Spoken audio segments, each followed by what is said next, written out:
జిల్లా జైపూర్ మండల కేంద్రంలోని ఎస్బీఐ బ్యాంక్ సమీపంలోని ఎస్బీఐ ఏటీఎంలో దొంగతనానికి యత్నించిన ఘటన కలకలం రేపింది. ఉమ్మడి నల్గొండ జిల్లాలో మంచు వర్షంలా కురిసింది.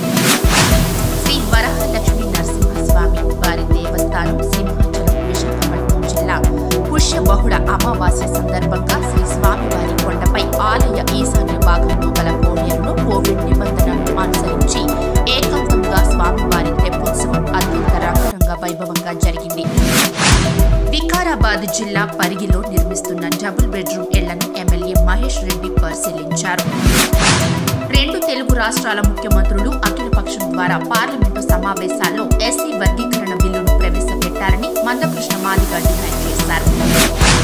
గుంటూరులో డెవలప్మెంట్ ఆఫ్ అర్బన్ ఫారెస్ట్ లో భాగంగా మొక్కలు నాటే కార్యక్రమాన్ని ఏపీ హోంమంత్రి సుచరిత ప్రారంభించారు. మియావాకీ పద్ధతిలో మొక్కలు నాటే కొత్త ప్రయోగం కార్యక్రమానికి శ్రీకారం చుట్టారు.